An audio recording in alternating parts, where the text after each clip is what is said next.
یہ radio Pakistan podcast ہے۔ بسم اللہ الرحمن الرحیم۔ السلام علیکم دوستو، ریڈیو پاکستان پوڈکاسٹ کے ساتھ تصور زمان بابر حاضر خدمت ہے۔ آج کی شخصیت، اور اس سے پہلے کہ ان کی آپ سے ملاقات ہو، یہ شعر ان کی نظر کروں گا کہ اپنے لیے تو سبھی جیتے ہیں اس جہاں میں، ہے زندگی کا مقصد اوروں کے کام آنا۔ اور یہ شخصیت جنہوں نے اپنی ذات کو وقف کر دیا ہے عوامی خدمت کے لیے، آج ان سے ڈھیر ساری بات کریں گے۔ ان کے پروگرام سے، ان کی ذمہ داریوں کے حوالے سے تو ہم اکثر بیشتر بات کرتے ہیں، لیکن یہ بھی جاننا چاہیں گے کہ اتنی مہربان شخصیت میں جو کنٹریبیوشن ہوتا ہے والدین کا، اس ماحول کا کہ جہاں پہ انسان آنکھ کھولتا ہے، اس کے بارے میں بھی جاننا چاہیں گے۔ ہمارے ساتھ تشریف فرما ہے سینیٹر ڈاکٹر ثانیہ نشتر صاحبہ، وزیر اعظم پاکستان کی معاون خصوصی برائے تخفیف غربت اور سماجی تحفظ۔ ڈاکٹر صاحب خوش آمدید، السلام علیکم۔ السلام علیکم اور بہت شکریہ آنے کا۔ آپ کا بہت شکریہ، آپ نے وقت دیا۔ ہمارا یہ پوڈ کاسٹ جو کہ خاص طور پہ یوتھ کے لیے ہے، اب ہمیں لوگ سننے کے ساتھ ساتھ دیکھنا بھی چاہتے ہیں۔ اچھا، آپ کے ساتھ عوامی رابطے کے بہت سے پروگرامز میں نے کیے ہیں، اور جب میں دیکھتا ہوں کہ لوگ آپ سے مخاطب ہوتے ہیں تو اس طرح سے کہ جیسے گھر کے کسی فرد سے مخاطب ہو رہے ہیں۔ یہ اتنی مہربان طبیعت، اتنا شائستہ اور شستہ لب و لہجہ، یہ فیملی کی طرف سے ملا، اپنی اس میں کوئی کاوش رہی؟ تھوڑا سا بتائیے اس بارے میں۔ آپ سب سے پہلے تو لوگوں کی مہربانی ہے، ان کی محبت ہے۔ آپ جو بھی سیکھتے ہیں گھر سے ہی سیکھتے ہیں، تو آپ کی مہربانی کہ آپ نے اکنالج کیا۔ نشتر آپ کے نام میں آتا ہے، اور اس حوالے سے ساری باتیں جانتے ہیں ہم کہ بہت قداور شخصیات اس حوالے سے گزری، تھوڑا سا یہ بیک گراؤنڈ بھی ہم جاننا چاہیں گے۔ جی، جو بڑے نشتر صاحب تھے، سردار عبدالرب نشتر، وہ میرے ہسبینڈ کے دادا۔ اچھا، ماشاء اللہ۔ جی، میرے سسر کا نام جمیل نشتر، وہ ان کے بڑے بڑے بیٹے تھے، اور میرے جو ہسبینڈ ہے غالب نشتر، وہ ان کے بڑے گرینڈ سن ہیں، تو وہ میری میرڈ فیملی ہے۔ صحیح۔ آپ میڈیکل سائنس سے آپ کا تعلق رہا، بہت سے بین الاقوامی اداروں کے حوالے سے ہم نے دیکھا کہ آپ کی قابلیت کا اعتراف کیا گیا، بلکہ ڈائریکٹر جنرل کی پوسٹ کے لیے عالمی ادارہ صحت میں بھی آپ کو نامزد کیا گیا، تھوڑا اس حوالے سے بتائیں گے؟ جی، یہ 2017 میں جو الیکشن ہوا تھا، جی، تو یہ بڑا ٹف الیکشن تھا۔ 6 کینڈیڈیٹس تھے۔ ایک افریقن کینڈیڈیٹ تھے جو ٹیڈروس ایڈھینوم، جو الٹیمیٹلی کامیاب ہوئے، ابھی بھی ڈائریکٹر جنرل ہیں، اور ایک برٹش کینڈیڈیٹ تھے، ایک اٹالین کینڈیڈیٹ تھی، ہنگیرین اور فرینچ۔ تو ایک افریقن، پاکستانی اور 4 یورپین کینڈیڈیٹس تھے۔ اور ہمارا جو پہلا جو الیکشن ہوا تھا، اس میں 32 ممالک نے ووٹ ڈالے تھے۔ جی، تو اس میں افریقن جو کینڈیڈیٹ تھے ان کے 30 ووٹ تھے، اور میرے 28 ووٹ تھے۔ جی، اور جو برٹش کینڈیڈیٹ تھے ان کے 18 ووٹ تھے۔ تو ہم 3 شارٹ لسٹ ہوئے تھے۔ جی، اور یہ بڑا اعزاز ہوتا ہے، بڑا ہمبلنگ ہوتا ہے کہ آپ اپنے ملک کی نمائندگی کریں ایسے الیکشن میں، کیونکہ بہت وائد، جو براڈ بیسڈ الیکشن یہ ہوتا ہے، اور پوری گورنمنٹ کی مشینری اس میں موبلائز ہوتی ہے۔ پورے پاکستان کے جو 90 سے زیادہ مشنز ہیں وہ لابنگ کرتے ہیں، جو بھی ملک کا کینڈیڈیٹ، پاکستان کا جو بھی کینڈیڈیٹ ایسے الیکشن میں جاتا ہے، اس کے لیے 90 سے زیادہ مشنز لابی کرتے ہیں۔ تو بڑے اعزاز کی بات تھی، it was very humbling for me کہ میں پاکستان کی کینڈیڈیٹ تھی۔ پہلی جو ہمارا جو الیکشن تھا، اس میں ہم نے بہت بڑی کامیابی حاصل کی۔ جی، اور پھر آپ کو تو جیسے معلوم ہے، پاکستان کے کچھ دشمن ممالک بھی ہیں، تو وہ جب بھی پاکستان کو اس قسم کی ویزیبلٹی ملتی ہے تو وہ بہت سرگرم ہو جاتے ہیں، خاص طور پہ خاتون کو اتنا بڑا اعزاز مل رہا ہو۔ اور تو وہ ایک مسلمان خاتون، اور وہ بھی پاکستان سے، تو وہ بہت سے ممالک کے کان کھڑے ہو گئے تھے۔ وہ جو پہلی ہمارا الیکشن تھا۔ جی، پھر دوسرے الیکشن میں میں کامیاب نہیں ہو سکی، مگر it was an amazing experience. اور ہر الیکشن، ہر ناکامی سے بھی آپ بہت سیکھتے ہیں۔ یقین، ایک ڈاکٹر جو کہ مریضوں کے زخموں پر مرہم رکھتا ہے، پھر ایک پولیٹیشین، اب تو آپ سینیٹر بھی منتخب ہو چکی ہیں، عوام کے دکھوں کا مداوع کرتا ہے، کتنا یکساں پایا ہے آپ نے پروفیشن کو اور اس وقت موجودہ جو آپ کی ذمہ داریاں؟ دیکھیں، آپ جس بھی رول میں ہوتے ہیں، آپ اس کو کیسے نبھاتے ہیں وہ تو آپ خود ڈیسائیڈ کرتے ہیں۔ اب صبح آپ کے ساتھ میں نے ریڈیو پروگرام کیا، جی، آپ جب اپنی ریڈیو کی پروگرام کی سیٹ بھی بیٹھے ہوتے ہیں، تو اگر آپ پبلک انٹرسٹ کا سوچ کے وہ پروگرام کریں تو آپ اور طرح سے کریں گے, اور اگر آپ کے دماغ میں پبلک انٹرسٹ نہ ہو تو آپ اور طرح سے اس کو کنڈکٹ کریں گے. تو کہنا میں یہ چاہ رہی ہوں کہ جس رول میں بھی آپ ہوتے ہیں, آپ اس کو اپنے فائدے کے لیے استعمال کرنا چاہتے ہیں یا آپ پبلک انٹرسٹ کے لیے استعمال کرنا چاہتے ہیں, ملک کے فائدے کے لیے استعمال کرنا چاہتے ہیں, وہ آپ کے ہاتھ میں ہوتا ہے. تو جب میں ڈاکٹر تھی تو ایک فرق قسم کا انوائرمنٹ تھا, آج ایک بہت فرق قسم کا انوائرمنٹ ہے. صحیح. وزیر اعظم پاکستان نے جو ذمہ داریاں آپ کو سونپی ہیں, کتنی بڑی ذمہ داری ہے, احساس پروگرام, کتنے بڑے پیمانے پہ لوگوں سے آپ کا انٹریکشن ہوتا ہے, پاکستان کی جو گراؤنڈ ریئلٹی ہے شاید آپ سے بہتر اب کوئی نہیں جانتا.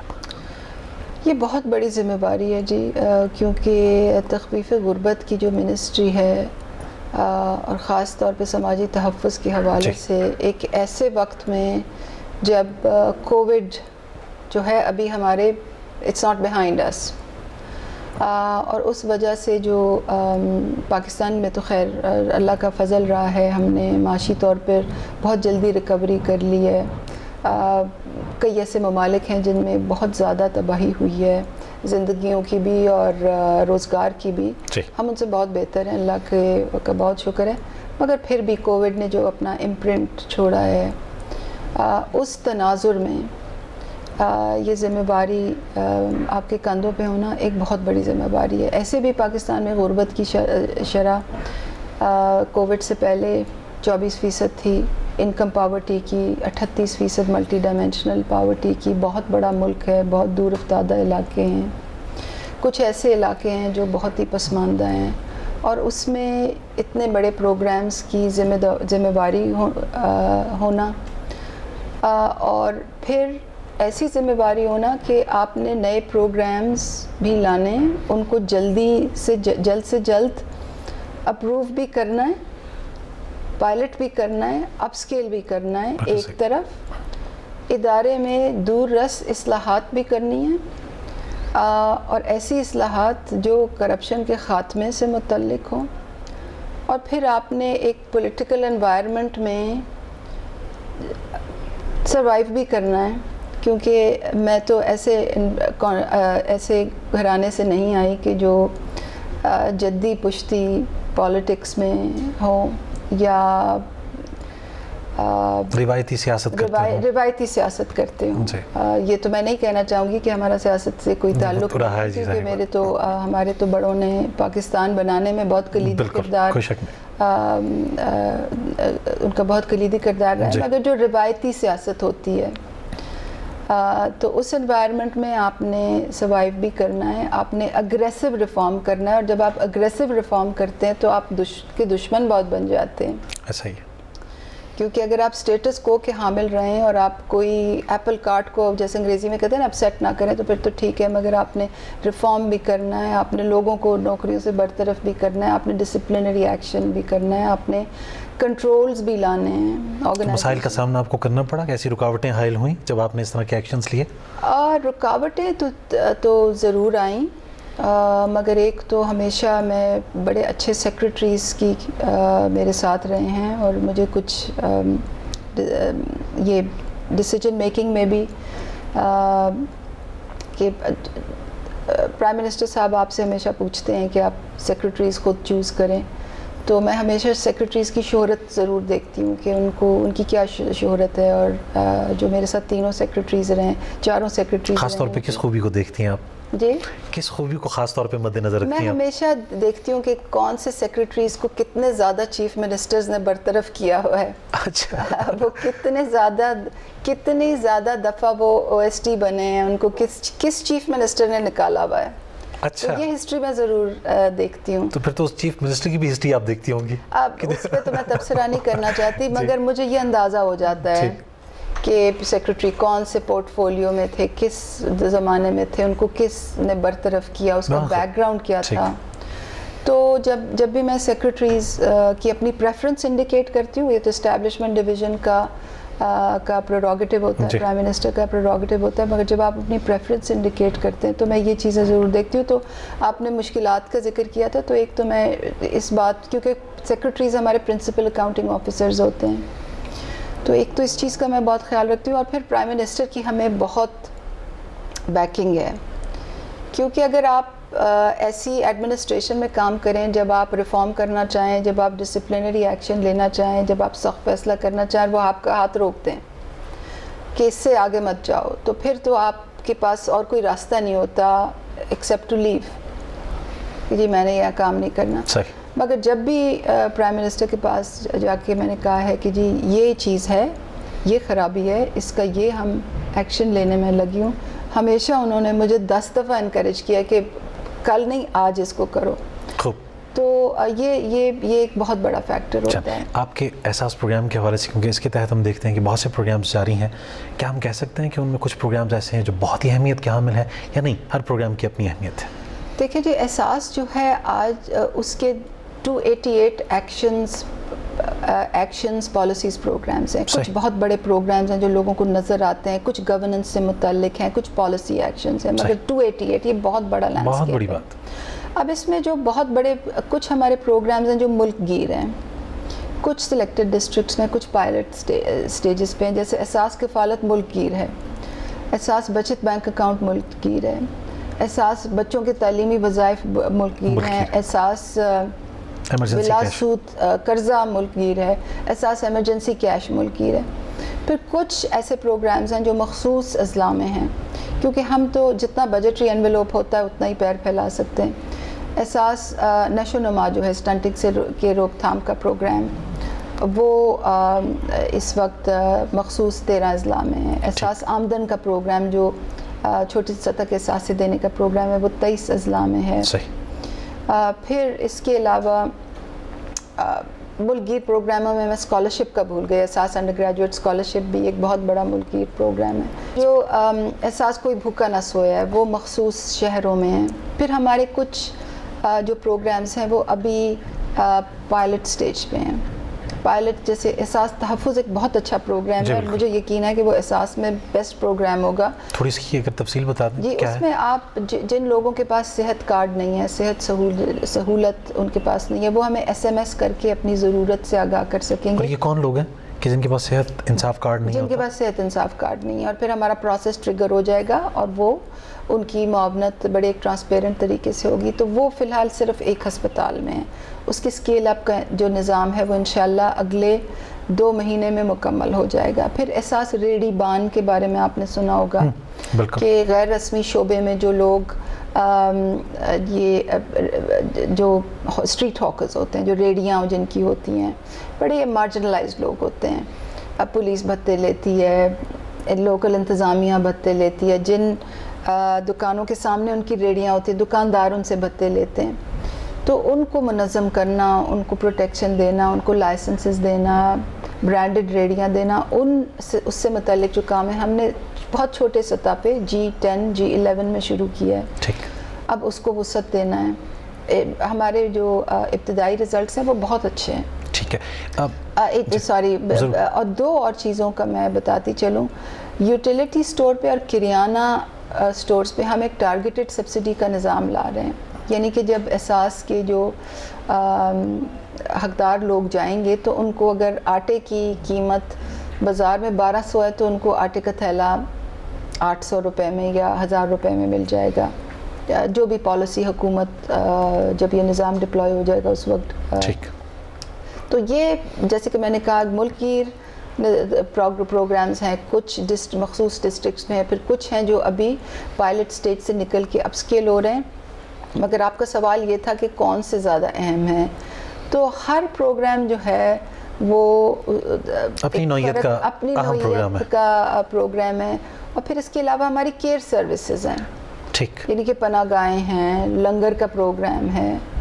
یہ بھی آپ ہی کے زیر انتظام ہے؟ جی جی, پناہ گاہیں جو ہیں وہ اسلام آباد اور کچھ مخصوص کچھ پناہ گاہیں تو سٹی گورنمنٹس چلاتی ہیں, کچھ ڈسٹرکٹ گورنمنٹس چلاتی ہیں, کچھ پروونشل گورنمنٹس چلاتی ہیں, مگر تقریباً کوئی 17 پناہ گاہیں ہیں پورے ملک میں جو دیکھ بھال آپ کر رہے ہیں. اس کی دیکھ بھال ہمارے بیت المال کے ادارے سے ہوتی ہے. پھر لنگر کا پروگرام جو ہے وہ ہم سیلانی ٹرسٹ کے ساتھ کرتے ہیں. تو ہر پروگرام کی اپنی سگنیفیکنس ہے, وہ اپنے ٹارگٹ. آپ کے احساس پروگرامز کے حوالے سے ڈاکٹر صاحب یہ ایک تاثر ہے کہ صرف خواتین ہی سے متعلق ہے, تو پوچھنے والے یہ کہتے ہیں کہ صرف خواتین ہی کیوں, اگر ایسا ہے تو وجہ کیا ہے؟ مرد حضرات کو کیوں اس حوالے سے جو احساس کفالت کا پروگرام ہے وہ صرف خواتین کے لیے ہے. احساس نشو و نما میں لڑکے بھی اور بچیاں بھی دونوں کے لیے معاونت ہے. احساس کے اسکول اسٹائپنڈز میں لڑکے بھی اور بچیاں دونوں اسکالرشپس کے لیے بھی یہی اصول ہے. جو آمدن پروگرام ہے اس میں بھی 40% مرد حضرات بلا سود قرضے جو آپ کے بلا سود قرضے میں 50% آدمی بینیفٹس لے سکتے ہیں. پناہ گاہیں تو زیادہ ہے ہی مرد حضرات کے لیے, لنگر خانے میں بھی زیادہ مرد حضرات جاتے ہیں, مگر ہمارا احساس میں ایک 50% رول ہے کہ 50% جو بینیفٹس ہیں وہ خواتین اور بچیوں کو جائیں گے. اور ہمارا جیسے احساس نشو نما ہے اور احساس تعلیمی وظائف ہیں, اس میں بچیوں کا وظیفہ زیادہ ہوتا ہے. ٹھیک. تو اگر لڑکوں کا وظیفہ ان کو انکریج کرنے کے لیے حوصلہ افزائی کے لیے خاص طور پہ تعلیمی وظائف کے کہ بچیاں زیادہ سے زیادہ اسکول جائیں. تو پروگرام سکیوڈ تو ہے خواتین اور بچیوں کی طرف, ٹھیک ہے, مگر یہ کہ اس میں مرد حضرات کے لیے کچھ نہیں ہے, ایسی بات نہیں ہے. ٹھیک ہے. محسوس ہوتا ہے کبھی کہ ضرورت عوام کو زیادہ ہے, بجٹ کی کمی کا کبھی بعض اوقات سامنا کرنا پڑتا ہو؟ دیکھیں جی, سب سے پہلے تو یہ کہ پچھلی کسی بھی حکومت کے سے ان کمپیریزن ہماری حکومت نے بجٹ ڈبل کر دیا ہے. ٹھیک. تو پہلے تو ڈبل سے زیادہ کر دیا ہے. اور جب آپ کسی بھی پورٹ فولیو ہولڈر سے یہ پوچھیں کہ جی آپ کی بجٹ کتنا ہے, تو آپ یوٹیلائزیشن کا ضرور ذکر کیا کریں, کیونکہ اکثر تو لوگ بجٹ بتا دیتے ہیں بٹ یوٹیلائزیشن 20% ہے, 30% ہے, 50% ہے. ہماری یوٹیلائزیشن 2 سال سے 100% ہے. 247 بلین کا بجٹ ملا ان 2019 فسکل ایئر 2019-20, 100% یوٹیلائزیشن, بلکہ 110% کیونکہ کچھ یوٹیلائزیشن نیکسٹ بجٹ میں پھر ایڈجسٹ کرنی پڑی. پھر ہم 2020-21 میں ہمارا جو بجٹ تھا 200 بلین, 100% یوٹیلائزیشن 30 جون 2021 کو. تو مگر جو آپ کا سوال یہ نہیں تھا کہ آپ کیا یوٹیلائز کر رہے ہیں, سوال آپ کا یہ تھا کہ کیا آپ کو بجٹ کی کمی محسوس ہوتی ہے. تو بجٹ کی کمی اس لحاظ سے محسوس ہوتی ہے کیونکہ نیڈ بہت زیادہ ہے. آپ کو میں اگزامپل دوں کہ احساس انڈر گریجویٹ اسکالرشپ جو ہے, ہم نے جب یہ پروگرام تشکیل دیا تھا 4 سال کا, تو ہر سال 50,000 اسکالرشپ ہم نے رکھی تھی. اس سال ہمیں 90,000 دینی پڑی ہے. 90,000 اسکالرشپ ہم نے دی ہے. اور مجھے جون کے آخری ویک میں اسپیشل اسٹیئرنگ کمیٹی کرنی پڑی, اسپیشل بورڈ میٹنگ کرنی پڑی, تاکہ ہم جو 18,000 ایکسٹرا اسکالرشپ ہولڈرز جنہوں نے کوالیفائی کر دیا تھا ان کے لیے ہم ان کو اپروو کر کے اور اسکالرشپ کے پیسے ڈسبرس کریں. تو آج ہی ہم نے پچھلے کئی دنوں سے, پچھلے کئی ہفتوں سے ہم احساس کے ڈونیشن مینجمنٹ سسٹم پر میٹنگز کر رہے ہیں. ہم نے ایک ڈونیشن مینجمنٹ سسٹم فی الحال تو یہ ہے کہ آپ اگر پیسے دینا چاہیں تو آپ کسی بھی بینک میں جا کے جمع کرائیں گے یا چیک دیں گے, مگر اب ہم یہ 1 کلک سولوشن جو ویب سائٹ بیسڈ ہے اس پہ آ رہے ہیں, کیونکہ ہم سے بہت سے لوگ جو ہیں وہ ڈونیشنز دینے کی اپیل کرتے ہیں. اور میں ان سے یہی کہہ رہی ہوں کہ جب تک ہمارا نظام نہ بن جائے کہ جس میں آپ کو ویزیبلٹی ہو, یعنی کہ اگر آپ 10,000 دیں تو آپ کا اپنا لاگ ان ہو, آپ اپنے پیج پہ دیکھ سکیں کہ 10,000 کہاں خرچ ہوئے. ایسے تو نہیں کہ کہیں میں نے اپنی سیلریز میں دے دیے, کنسلٹنٹس میں دے دیے. یہ دیکھ کر اور یہ محسوس کر خوشی تو محسوس ہوتی ہوگی آپ کو کہ آپ کے اس پروگرام پہ لوگوں کا اعتماد بہت ہے جو ڈونیٹ کرنا چاہ رہے ہیں, ڈونیشنز کے لیے تیار ہیں. اللہ میاں آگے بھی عزت رکھے جی. ہماری پوری کوشش ہے کہ یہ کام ایک غیر سیاسی, شفاف, منظم انداز سے ہو, تمام قواعد و ضوابط کو ہم فالو کریں, اور خدا کرے کہ آگے بھی یہ کام ایسی سر انجام. اپنی ذمہ داریوں اس کام کی وجہ سے فیملی کو ٹائم دے پاتی ہیں یا وہاں سے کچھ گلے موصول ہوتے ہیں؟ بچے میرے بہت بڑے ہیں ماشاءاللہ, مگر میں چاہتی ہوں کہ زیادہ سے زیادہ ان کے ساتھ ٹائم گزاروں. میرے ہسبینڈ بھی بہت بزی ہوتے ہیں, ایوننگز ہم اکٹھے گزارتے ہیں, مگر